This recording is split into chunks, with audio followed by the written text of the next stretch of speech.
Tuesday morning began like any other for Sarah Chen. She parked her white and blue traffic enforcement vehicle at the corner of Main Street and Oak Avenue, adjusted her utility belt over her hip, and checked the electronic tablet that recorded each infraction. At 32 years old, Sarah had been working as a traffic enforcement officer in Boulder Creek, a mid-sized city in rural Colorado, for almost 6 years.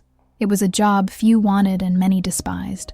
The spring sun illuminated the distant mountains as she walked along the sidewalk, watching the parking meters. Her gray uniform with blue details was immaculate. Her black shoes gleamed, and her dark hair was pulled back in a perfect bun. Sarah always maintained an upright posture, shoulders back, even when people cursed at her or spat on the ground as they passed her. She had learned long ago that dignity didn't depend on the approval of others. The first vehicle of the morning was parked in a handicapped parking space without proper authorization. It was a huge red pickup truck, with stickers proclaiming political opinions and sporting preferences. Sarah photographed the license plate, the lack of a permit, and the entire vehicle before processing the ticket in the system. 53 seconds later, the notification was printed and placed under the windshield wiper. That's when he heard the first taunt of the day. "Hey, ticket collector, don't you have anything better to do?" The voice came from a fat man sitting on the porch of a nearby coffee shop. He wore a plaid shirt stretched over his prominent belly and held a coffee mug like a trophy. "Going after honest workers instead of real criminals." Sarah didn't answer. She never answered. She just kept walking, checking the next vehicle. A silver sedan had exceeded the time limit by 23 minutes. Another fine processed, another notification printed, another insult received. "Government parasite," shouted a blonde woman as she left a boutique. "All you know how to do is steal money from working people." The routine continued throughout the morning. Sarah issued 14 tickets before noon. She received 27 insults, 3 obscene gestures, and a veiled threat of violence. All this before lunch. She mentally noted each interaction, maintaining a neutral expression, her eyes focused on the work. There was no room for emotion in this profession. Emotion was weakness, and weakness invited more abuse. What no one in Boulder Creek knew, what none of those furious citizens could have imagined, was that Sarah Chen hadn't always been a traffic enforcement officer. 7 years earlier, she wore a very different uniform. Ballistic vest with ceramic plates, Kevlar helmet, HK-416 assault rifle with holographic sight. She had been Operator Charlie 3 of the Denver Police Department's Special Tactical Unit, one of 3 women on a team of 42 elite operators. For 5 years, Sarah responded to situations most people only saw in action movies: hostages in banks, entrenched gunmen, high-stakes search warrants against drug cartels. She had broken down doors, rescued kidnapped children, and neutralized threats with lethal precision when necessary. Her shooting record consistently exceeded 95% in stressful scenarios, and her physical rating surpassed 60% of the men in the unit. But all of that ended on a rainy October night, when a seemingly routine operation turned into a nightmare. The team had received information about a methamphetamine lab operating in an abandoned warehouse in the industrial suburbs. Intelligence indicated 3 or 4 suspects, light weaponry, low risk. They entered at 3 a.m. with the confidence of veterans. The information was wrong. There were 11 men armed with automatic rifles and a combat attitude.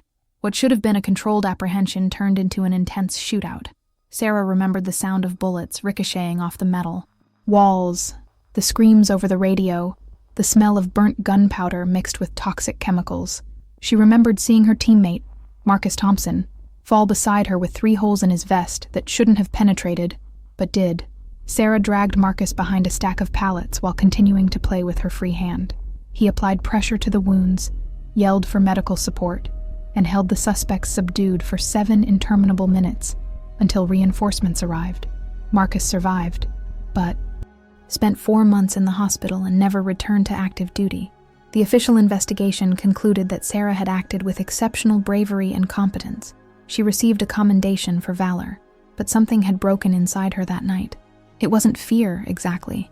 It was a sudden, visceral understanding of how life could end in a millisecond, how all the right decisions in the world didn't matter when luck was against you. Post-incident psychological evaluations declared her fit for service.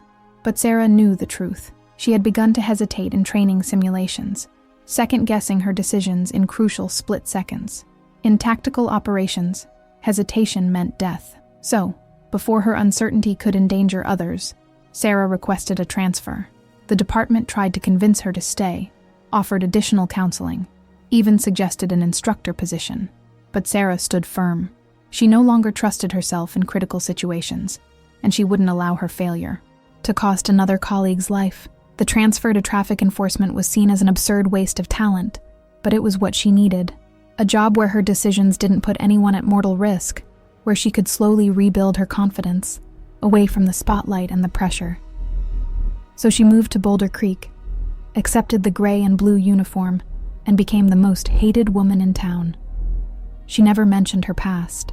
She never corrected the people who called her a failure or incompetent. She let them assume she was just another mediocre bureaucrat collecting a government paycheck. Late Tuesday afternoon, Sarah was checking vehicles in the school zone when she heard the first shot. It wasn't the sharp crackle of fireworks that inexperienced people often mistake for gunfire. It was the deep, unmistakable rumble of a high-caliber rifle. Her body reacted before her conscious mind could process the sound. She was crouched behind her patrol car with her hand on the radio before the second shot. Central, Inspection 2-1. Reporting gunfire in the Meadowbrook Elementary School area. Multiple shots fired. Possible active shooting. His voice was calm, professional, devoid of panic. Years of training and experience came instantly back to him. The response from headquarters was filled with static and urgency. Received 2-1. All units, respond to Meadowbrook Primary. We have confirmation of an active firefight. I repeat, active firefight in progress. Sarah heard more gunshots, now clearly coming from inside the school building. Her heart raced, but her hands remained steady. She knew the protocol. Traffic enforcement officers weren't trained or equipped to respond to tactical situations. She was supposed to establish a perimeter, evacuate civilians, wait for the SWAT unit. That was standard procedure. But Sarah also knew how long it would take for the SWAT unit to arrive. Boulder Creek had a mutual assistance agreement with Denver, but even with priority response, it would take at least 15 minutes. 15 minutes was an eternity during an active shooting. In Columbine, 13 people died in 16 minutes. In Parkland, 17 victims in 6 minutes. She watched children running from the building through the side exit, teachers trying to organize the evacuation while clearly terrified. She saw a little girl, perhaps 7 years old, stumble and fall on the asphalt. The child lay there, paralyzed with fear, while the sound of more gunfire echoed through the open windows. Sarah made her decision. She ran from the cover of her patrol car directly to the fallen girl, picked the child up in her arms, and carried her behind a nearby retaining wall. "You're safe now," she said firmly, looking into her wide, terrified eyes. "Run to that tree over there and stay behind it. Don't come out until a police officer says it's okay, understand?" The girl nodded and ran. Sarah turned her attention back to the building. 3 more shots. Screams coming from inside. She wasn't wearing a bulletproof vest. She had no weapon besides the pepper spray on her utility belt. She had no backup and no authority to enter. But she had something more valuable. Knowledge of how active shooters operated, how they thought, how they could be stopped. The radio on his belt crackled. "All units, first patrol is arriving at the scene. ETA 3 minutes. 3 minutes, 180 seconds. How many people could die in 180 seconds? Sarah observed the building's layout, which she recognized from routine security inspections. The school was H-shaped, with the gymnasium at one end and the cafeteria at the other. The shots appeared to be coming from the central administrative wing. If the shooter was following the typical pattern, he was moving through the hallways, targeting opportunities. She moved along the perimeter of the building, keeping below the window line. She reached the side entrance where teachers were still evacuating students. "How many children are still inside?" she demanded of an older teacher who was hyperventilating. I don't know. Maybe 20? 30? The emergency announcement didn't work in the East Corridor.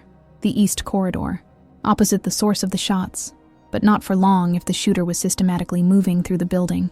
Sarah made another decision that violated every protocol. She entered the building. The interior was in chaos.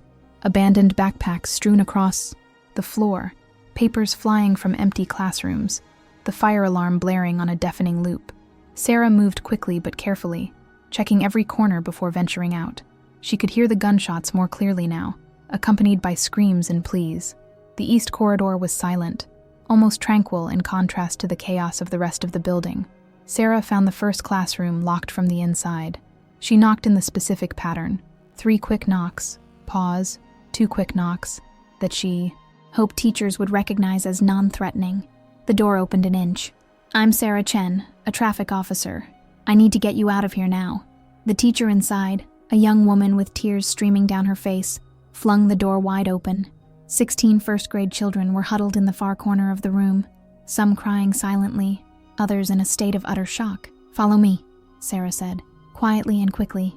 "Keep the children in line. We're going out the back door." She guided the group through secondary corridors, always keeping between the children and the direction of the gunfire. They exited through the south emergency exit and were met by 2 patrol officers who had just arrived. Sarah handed the group over and immediately turned to leave. "Madam, you can't go back there," said one of the officers, a young man with a pale face and trembling hands. "There are still children inside," she replied simply, and disappeared back into the building before he could protest. The second room contained 12 children and a male teacher who was maintaining admirable composure despite the obvious terror in his eyes. Sarah evacuated them the same way. In the third room, she found a different situation. The door was partially open, signs of a struggle visible. Inside, a boy of about 10 years old was trying to drag out a younger girl who appeared to have fainted or worse. Sarah entered and assessed the situation in seconds. The girl had a pulse but was unconscious, probably from panic or hyperventilation. She picked the child up. "What's your name?" she asked the boy. "Tyler." "Tyler, you were very brave. Now I need you to be a little braver. Hold my hand and don't let go, no matter what." They moved together through the corridors. The shooting had stopped, which was even more terrifying than when it had been happening. Silence could mean the shooter had finished his horrific act, or it could mean he was reloading, repositioning himself, looking for new targets. Sarah was 15 meters from the exit when she heard the sound of heavy footsteps behind her. She turned and saw the shooter at the end of the corridor. He was a teenager, perhaps 17 years old, dressed in black from head to toe and holding an AR-15 rifle. His eyes were empty, dissociated, lost in whatever distorted reality had led him to that moment. Time slowed down. Sarah calculated distances, angles, possibilities. Tyler was partially behind her. The unconscious girl in his arms was completely exposed. The exit door was far away. The shooter was raising his rifle. She had perhaps 2 seconds before he fired. Sarah did the only thing she could do. She gently placed the girl on the ground, positioned herself between the children and the shooter, and began to speak. "Hey," she said, her voice firm but not threatening. "I see you.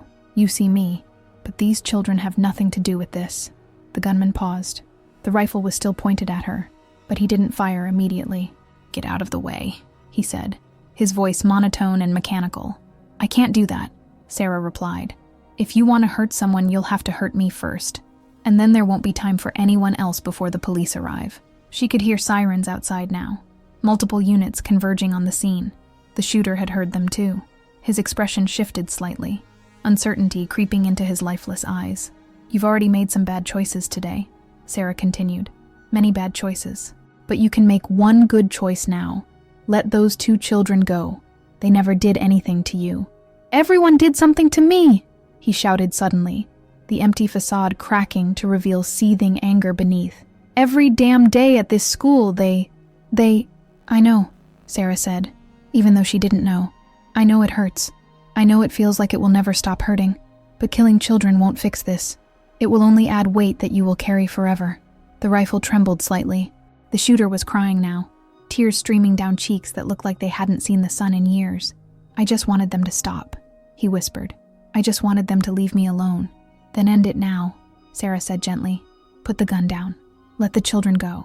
End it while you still have a chance to someday be more than this awful thing you've chosen to be today." For a moment, she thought she had reached him. The rifle lowered a few inches. His finger relaxed on the trigger. But then, they heard the unmistakable sound of tactical boots hitting the linoleum floor. The SWAT team had arrived and was entering the building. The shooter panicked. The rifle snapped back up. Sarah saw her finger tighten on the trigger and knew the time for conversation was over.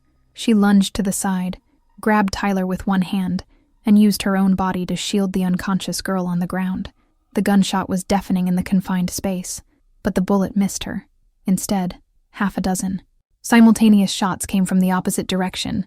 The SWAT team had flanked the shooter, entering through the administrative entrance while he was focused on Sarah. The teenager fell instantly, neutralized with brutal professional efficiency.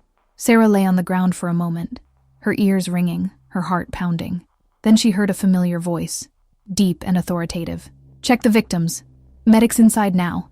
And someone needs to tell me why the hell there's a traffic officer in the middle of a hot spot." She looked up and saw Commander James Peterson of the Denver Special Tactical Unit approaching. James had been her team leader years before, the man who had fought hardest to keep her in the unit when she requested a transfer. He looked older now, more gray at the temples, but his eyes still had that penetrating intensity that could read a situation instantly. He looked at Sarah, then at the two children she had protected, then back at Sarah. His face went through a series of emotions, confusion, recognition, understanding, and finally something that seemed like pride. "Charlie 3, he said, using his old tactical designation. "I should have known it would be you." Sarah stood up, checking Tyler and the little girl to make sure they were both physically unharmed, even if traumatized. Paramedics rushed in to take over, wrapping the children in thermal blankets and checking vital signs. She stepped back, letting the medical professionals do their work, and suddenly felt all her legs tremble with delayed adrenaline. "How many?" she asked Commander Peterson quietly. He understood what she was asking. 3 adults dead, 2 employees and a security guard trying to stop the shooter at the beginning, 5 children injured. No criticism thanks to you clearing those rooms in the east hallway before he got to them. It could have been much worse. Sarah nodded, unable to trust her voice for a moment. 3 dead was still 3 too many, but she knew Peterson was right. If those 30 children had remained trapped in their classrooms when the shooter reached the east hallway, the death toll would have been catastrophic. In the days that followed, the story spread throughout Boulder Creek and beyond. The traffic enforcement officer everyone had ridiculed had entered an active shootout unarmed and saved dozens of children. The same citizens who had cursed her in the street suddenly wanted to shake her hand, take selfies, call her a hero. Sarah found the change almost as unsettling as the hatred had been. What really changed things was the press conference that Commander Peterson gave 3 days after the incident. Standing before national network cameras and reporters from across the country, he told the true story of Sarah Chen. He revealed her 5 years of service as an elite tactical team operator, her commendations for bravery, her track record of excellence in high-risk operations. He explained why she had left the tactical unit, not out of weakness or failure, but out of integrity and concern for the safety of her colleagues. "Sarah Chen is one of the best tactical operators I've ever had the privilege of serving with," Peterson said, his voice firm with conviction. When she requested a transfer, it was because she had standards for herself that transcended departmental regulations. She didn't trust herself to operate at 100%, so she voluntarily removed herself from situations where less than 100% could cost lives. That's not weakness. That's the kind of character that defines true professionalism. He paused, looking directly at the cameras. And then, when a real crisis arose, when innocent children were in mortal danger, this same woman who had stepped away out of self-doubt didn't hesitate for a second. She went into that building unarmed, unvested, without backup, because that's what needed to be done. She protected those children with her own body. That's heroism. That's what serving and protecting truly means. The press conference went viral. Within 24 hours, Sarah Chen was a national name. But what mattered most to her wasn't the headlines or the offers of television interviews that she politely declined. It was the message she received from Marcus Thompson, her former partner whom she had dragged to safety that rainy October night. "I knew you'd come back when it really mattered," Marcus wrote. "You didn't abandon me that night, and you didn't abandon those children. You just needed to find your own time, your own path. Proud to have served alongside you. Charlie 3. Sarah read the message 3 times, then deleted it, and allowed herself to cry for the first time since the shooting. These weren't tears of sadness or trauma, but of release. She had carried so much guilt and self-doubt for so long, questioning whether she had made the right choice in leaving the tactical team, whether she was a coward for not simply overcoming her fears and returning to duty. But now she understood. She hadn't left out of cowardice. She had left because the same intense awareness that made her an excellent operator also made her painfully aware of her limitations after the trauma. And when the critical moment arrived, When real lives depended on her with no time for doubt or hesitation, her training and courage instinctively returned. The offer arrived a week later. Commander Peterson appeared personally at his door, dressed in full dress uniform, making the visit official. "The department would like to offer you full reinstatement to the Special Tactical Unit," he said formally. "With promotion to senior team leader and all retroactive benefits.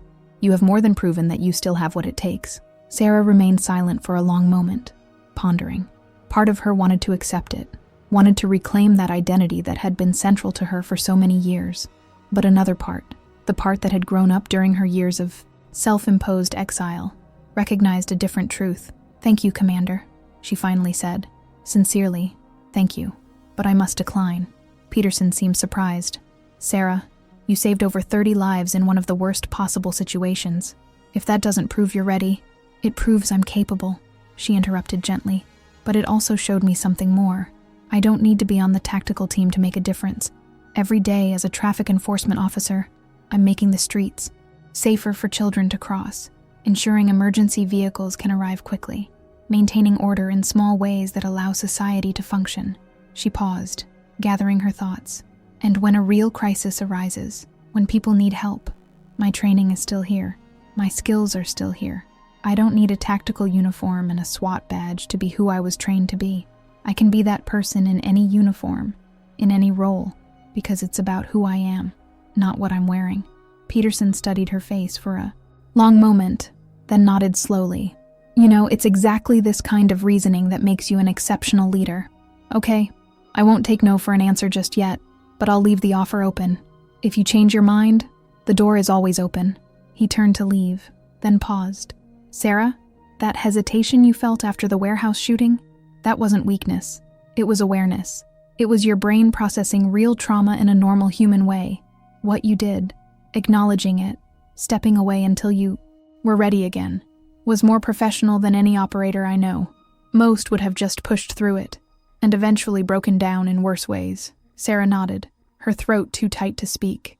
After Peterson left, she sat in silence for an hour, processing everything that had changed in a week, in a day, in critical moments when life-defining decisions. The next morning, she donned her gray and blue uniform, tied her hair back in her usual bun, and drove to her assigned district. She parked on the same corner of Main Street and Oak Avenue, where she had started her day a week earlier. She checked her tablet, adjusted her utility belt, and began her patrol. But something was different now. People didn't insult her as she passed. Instead, they waved, greeted her, offered thanks.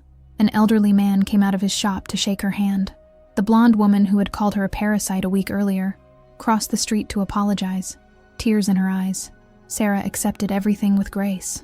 But she didn't let it change how she did her job. She still issued tickets for illegally parked vehicles. She still enforced regulations without fear or favor, because that's what the law demanded. And uniformly enforced law was what kept civilization from crumbling into chaos. 3 months later, Sarah was checking vehicles when her radio crackled with an emergency call. A barricaded suspect had 2 hostages in a house 12 blocks from her position. The tactical unit was on its way, but was 20 minutes away due to rush hour traffic. Local patrol units were establishing a perimeter, but had no training in negotiation or hostage rescue tactics. Sarah didn't hesitate. "Central Inspection 2-1. I'm 3 minutes from the location. I have advanced training in hostage situations. Requesting authorization to respond as a consultant." There was a pause while the dispatcher consulted supervisors. Then, "Received 2-1. You are authorized to respond. Scene commander is requesting your ETA." She arrived at the scene in 2 minutes and 40 seconds. The scene commander, a patrol sergeant she recognized from community meetings, seemed immensely relieved to see her. "Chen, thank God. We have a man inside with his ex-wife and 6-year-old daughter. He's armed, highly agitated, demanding to see his current wife who has a restraining order against him. Negotiator won't arrive for 15 minutes. Sarah assessed the situation. 15 minutes was too long.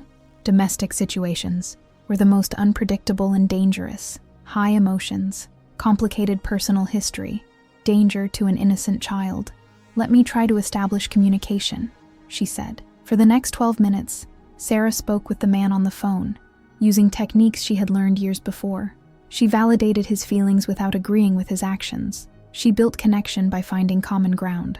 Slowly, carefully, She reduced his agitation until he agreed to release his daughter as a gesture of good faith. When the little girl emerged from the front door, trembling but unharmed, Sarah wrapped her in a blanket and handed her to the paramedics. She then continued negotiating until the tactical team arrived and took over. The situation ended peacefully 4 hours later, with both hostages safe and the suspect in custody without anyone injured. That incident set a new standard. Sarah became a de facto crisis consultant in Boulder Creek, called upon whenever something arose that required tactical or negotiation skills beyond standard patrol training. She maintained her traffic enforcement job as her primary function, but expanded her role to something bigger. The department eventually created a new position for her, Community Response Specialist. She still wore her traffic enforcement uniform, still issued parking tickets, but also received ongoing training in crisis intervention, hostage negotiation, and tactical coordination. She became a bridge between everyday police work and specialized emergency response. And so Sarah Chen found her place. Not back in the elite unit where she had started, not in the anonymous obscurity where she had hidden, but somewhere in between, a professional who understood both the daily needs of community safety and the extraordinary demands of real crises. The people of Boulder Creek learned an important lesson in those months.